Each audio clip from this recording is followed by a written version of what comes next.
days of Ramadan, which is very, very important.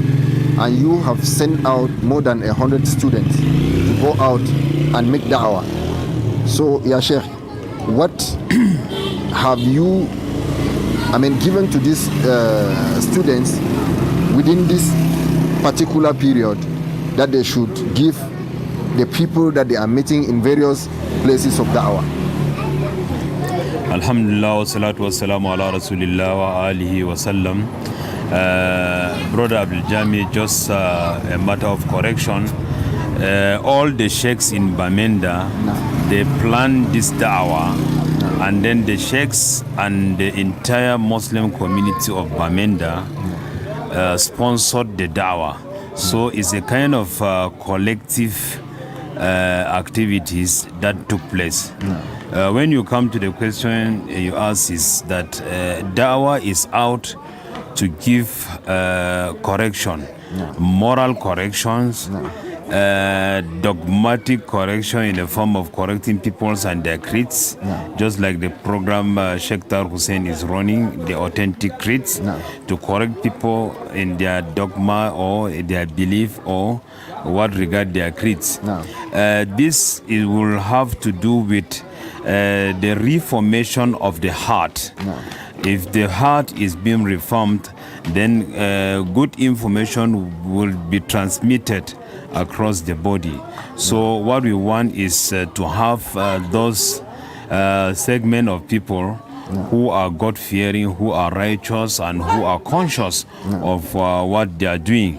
So I think the reason for them to go out is to share the word of Allah, is to call others to try to learn the culture of living together, even though we acknowledge the given differences that we enjoy. So this is in a nutshell what the sheikhs instructed the students to do during their outing, inshallah. Inshallah. Thank you very much, Ya Sheikh. Now, Ya Sheikh, today in Masjidun Noor, your khutbah was more specific on these last 10 days of Ramadan. So what is that important message that you were giving the worshippers of Masjidun Noor? Traditionally, people get tired as days go by. So you as their imam, you need to stay behind and play the role of encouragement, encourage them, strengthen them, and then give them more reason for them not to stop the good things they are doing. It is true, we have witnessed a lot of good things at the beginning of this Ramadan. People share the little they have with their friends, with their neighbors. Others cook and invite others to come and share with them. Some distribute food items. Dresses have been distributed. People have visited the Bamenda Central Prison, and there is still plan to visit that Bamenda Central Prison to go and share the little we have, so that when we are happy, we should all be happy, and when we are not happy, also we should all not be not happy. That is part of the teaching of Islam. So in the course of things that people are doing, you may get tired. Laziness may come into display. So the imams, they have that responsibility to encourage and foster the nature, so that we'll continue with the same thing we started till the end.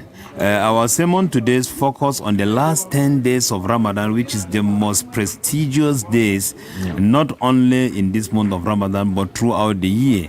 It is a day that we expect one night. That night is called with several names. The night of destiny, the night of decree, the night of degree, the night of value, all this, the night of blessings. This one night, Allah said in the Quran, Laylatul Qadri khayrun min alfi shahr. To achieve that one night is better than to worship Allah for 84 years.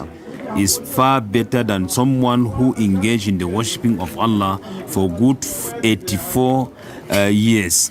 So this 1,000 months worship is found in these last 10 days of Ramadan. No. In these last 10 days of Ramadan, you are expected to get your prayers answered, your supplication heard. You are expected to get enormous blessings. The mercy of Allah do descend. There are so many amenities that we are expected to reap or grasp in these last 10 days. But Allah the Almighty, out of His infinite mercy, He concealed the night. No one knows for sure that this particular night is the night of destiny. But as a matter of hope, there are some signs that one can see and maybe believe that this is the night. But in any way, we encourage people to continue praying, pray all the 10 nights so that to be sure that you are part of those who achieve that night of destiny. May Allah make it easy for us. I mean, Naam ya Sheikh, among the activities of Masjidun Noor, there is always a collection of zakat. So what is the program for this year? Alhamdulillah, like any other year since decades ago, Masjidun Noor have been assembling zakat al-fitr, which is an alms you give to purify your fasting and to enable your fasting be accepted in the sight of Allah. For about 10 years now, we have changed the way we give zakat al-fitr in the way we will honor the poor who is receiving the zakat, and then we properly give the zakat as mentioned in the book of Allah. So this year we have decided also to continue what we've been doing. The zakat, we have package as usual. You have rice, you have spaghetti, you have tomatoes, you have Maggi, you have oil. So these are some of the items that somebody will receive. It will help him to really go and enjoy the Eid. Why? Because the goal of zakat al-fitr is to purify your fasting and then to serve as food for needy. I said earlier that if we are happy, we should be happy together. So this year we call on faithfuls to massively engage in this program so that we can feed more families. We used to feed more than 100 families, at times 111 families, 107 families. We give them zakat al-fitr. But this year we want to feed more families, so it requires more collection of the zakat. May Allah make it easy for us. Naam ya Sheikh, a lot of people are ignorant about this issue of giving 1,500 for this zakat. Maybe can you throw a little bit of light on that so that they can have a little bit of understanding? Yes, what people need to know is that the jurisprudential opinion adopted across the national territory is that giving food is better than giving cash money. So this is what is adopted at the national level, and that is what we adopt, and this is what the majority of Islamic scholars stands for. So what is happening is that we collect your money before the time. When the time reaches, we buy food items, as I just mentioned, rice, spaghetti, and the rest, and then we distribute the food items. So if you said, for instance, you have to give the zakat to a needy, that one share is about 1,200 or 250 francs, something like that, for per head.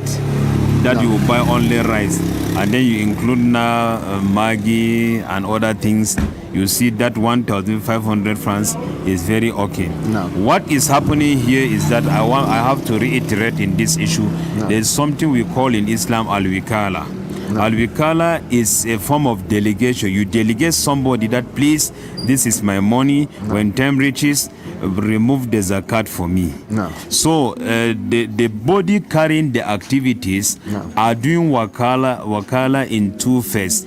They are delegated from the side of the donor, and then also delegated as receiver on behalf of the poor. That is why the body will take the zakat and then distribute it without no problem. And if you want more knowledge on this, you go to Al-Majmul Imam Nawawi, one of the famous Islamic books, and other books that talks about this issue.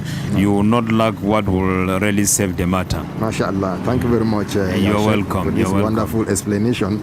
At least a lot of people will benefit from it. May Allah reward you here. Ameen.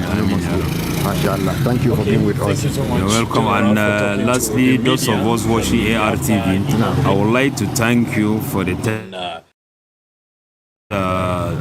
television that brings you Islamic information, or how Muslim thinks or looks at things, or how the Quran judge issues.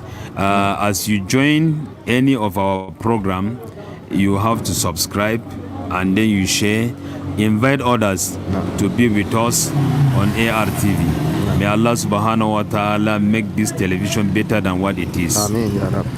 Ameen ya Rab. MashaAllah. Thank you very much, ya Sheikh. You're welcome. MashaAllah. Assalamu alaikum wa rahmatullahi wa barakatuh. Come to Bafsa. Keep watching ARTV, the voice of Islam, for it is the best.